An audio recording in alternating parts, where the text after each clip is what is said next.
Hello, fellow kingdom dwellers, and welcome to a special Tosh edition of an exploration through some of the newest details behind the upcoming rare and valuable NFTs that are going to be launched in the DeFi Kingdoms. Developer Frisky Fox was feeling generous this morning on the Discord channel, informing the community of these juicy details. If you missed out, there's no need to fear, Tosh is here. First, let's recap the roadmap of the Gen Zero Hero launch and land releases. Please note that I am not a financial advisor, and nothing in this video should be taken as financial advice. This is for educational purposes only. I advise you to do your own research and only risk what you can afford. I also wanted to remind people that if you are a subscriber, that I'm doing a raffle for 100 Jewel when I reach 100 subscribers. It's only been 1 week so far, but I'm just so grateful for all the support that is coming through into the channel. And I'm really excited to give away the 100 Jewel, and maybe it will be you. Go and subscribe below to have that chance. So let's first start by talking about the heroes in DeFi Kingdoms. So if you haven't heard anything about the Gen Zero heroes, definitely check out my video. I'll post a link into the description below. But what makes the Gen Zero heroes so cool is that they're going to spawn all of the other heroes in DeFi Kingdoms. And they do this through a process called summoning. So to summon new heroes in DeFi Kingdoms, two heroes will have to get together and they'll have to combine some of their genes, and what will happen is that they'll summon a new hero from the portal. And the heroes that come out can be extremely rare, but what's even cooler is that we learned today that their genes can actually mutate as they get summoned. Let's look at this quote from Frisky Fox today. He said some of the more advanced jobs will by necessity have to be higher generations because it will take some combinations and luck to find them. So what this means is that the Gen Zero heroes aren't going to be the most powerful heroes. There's going to be utility for all the later generation heroes, and in the later generations you're going to unlock new skills that the Gen Zero heroes are impossible to have. So if you were worried about the Gen Zero heroes being a little bit too expensive and that you're not going to be access one, just note that there's going to be plenty of heroes to play the game with that are going to be much more accessible once these heroes start summoning together.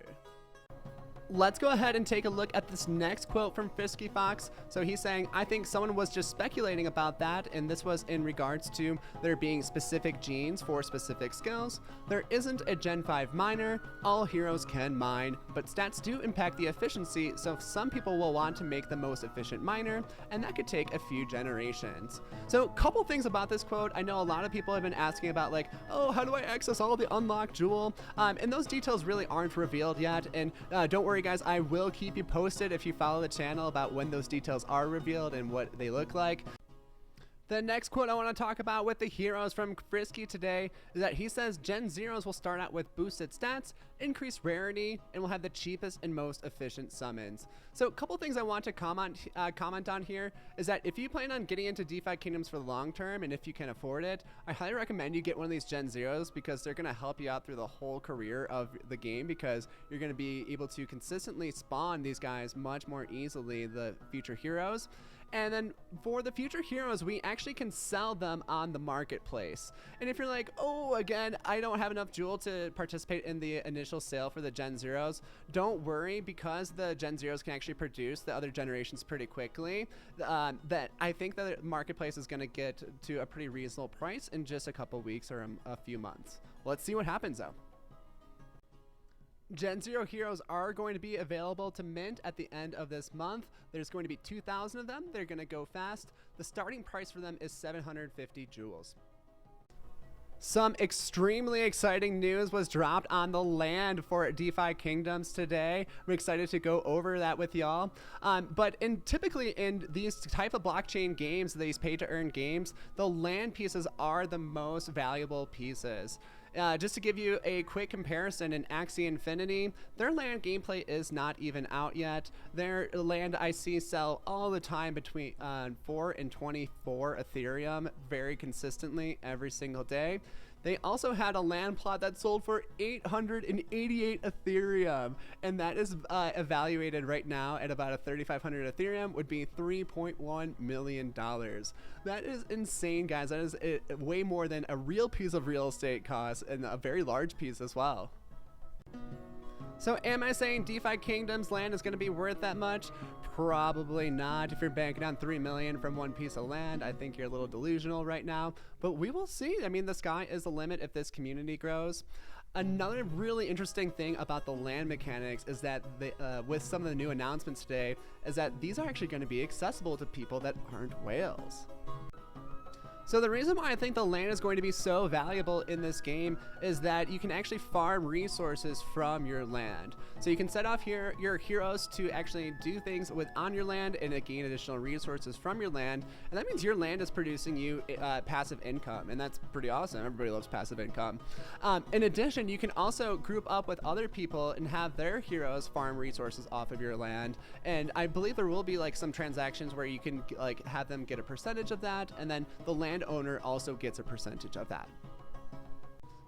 So this quote here today got me really excited from Frisky Fox, so let's check it out. He's saying there will be 1,000 plots of kingdoms scattered throughout the land that will slowly be available to conquer with your heroes and purchase as the fog of war gets rolled back. So they will probably open up 50 to 100 at a time, and it will be a race to see who can conquer and claim them first. Alright, let's break this down. So many cool things here. So 1,000 plots of land, we've got that number nice and solid now. And they're actually going to be accessible through gameplay and not just having all the whales purchase them to start off with. So if you're playing this game and have some heroes to mess around with, I think you'll have a chance at maybe getting one of these land properties through that. It will also be really interesting to see, it's a race to see who can conquer them first. So I wonder if people are going to start teaming up and forming their own strategies to build, to obtain these land properties. So really cool. I'm really excited to see what these are worth and what the land properties can do and what these systems look like so we can win over these land NFTs, because I know I want to get my hands on one. So another cool announcement that came from Frisky Fox today is that he said landowners will get cuts of in-game transactions in the future as well, based on how much they've built them out. So when you're buying these pieces of land, then there's buildings that can be created on the land. I'm assuming that it's going to be different buildings with different functions, but that's really cool that they're actually going to get a portion of those transactions, because that can amount to some serious money if this game gets a lot of adoption and people are playing it all the time. So overall, all of this new news is getting me really excited for that roadmap ahead of us. DeFi Kingdoms is just getting into its launch, but this team is giving us all the promises that we need to feel safe in this project and know that it's going to be successful. So I would love to hear in the comments below, what do you think your strategy is going to be to get some of these land pieces? Are you going to try to whale it out and do it on your own? Or are you going to collaborate with some people on the Discord? I think the Discord is going to be a great place to collaborate if you are looking to get involved into this game and into that fight for the land NFTs. I'm so interested to see how it will play out. Alright, thank you so much for tuning in. If you enjoyed this video, don't forget to like and subscribe. I'm really hoping I can give away that 100 Jewel to one lucky subscriber at the early next week. That would be so cool. So hope to catch you at the next one, and take care and see you inside the kingdom. This is Crypto with Tosh, signing off.